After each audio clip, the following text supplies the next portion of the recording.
What's up, Iron members? So today we're going to talk about the progressive overload principle, what it means, and how you can apply it to your training. So the progressive overload principle is exactly what it sounds like. You're progressively overloading the muscle more than you have in the past. So you're creating greater output or greater muscle stimulus than you have previously done.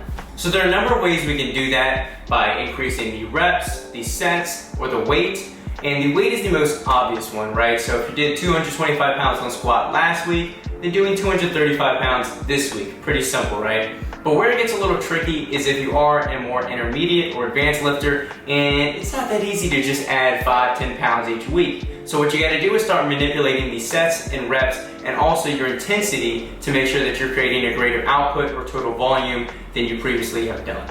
So to keep this simple, let's just focus on the squat, and let's use that example I used previously. So 225 pounds, let's say you did that for 3 sets of 5 reps. Your total volume would be 3,375 pounds of total volume.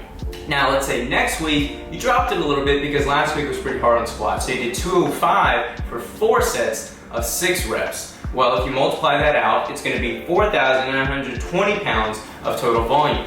Now, that's not to say that the 205 is that much more valuable for necessarily increasing your strength or your central nervous system's ability to handle that weight. However, the extra set and the extra rep that you did on each of those sets is creating more total volume and possibly more muscle breakdown than what you did with 225. Now, it's up to you on how you decide to increase your total volume or output over time, but you definitely want to focus on that progressive overload principle in your training because it's almost common sense that doing the same thing won't get you greater results, but sometimes we forget about that and we spend weeks doing the same thing and have no results to show for it. So focusing on little changes, either an increased rep or sets from week to week, is what I like to tell my clients and how I also train myself.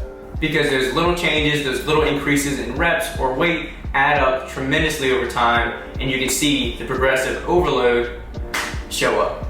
So hopefully you learned something. Again, this was a short little insight of the progressive overload principle. There's of course different things you can play with RPE, percentages, intensity, all this stuff. I don't want to confuse you. I want to keep it short and simple because that's the way I like to digest things and train myself. So hopefully you guys learned something. You can apply it to your own training, or if you're following our monthly training program, apply it there, and I'll catch y'all next week.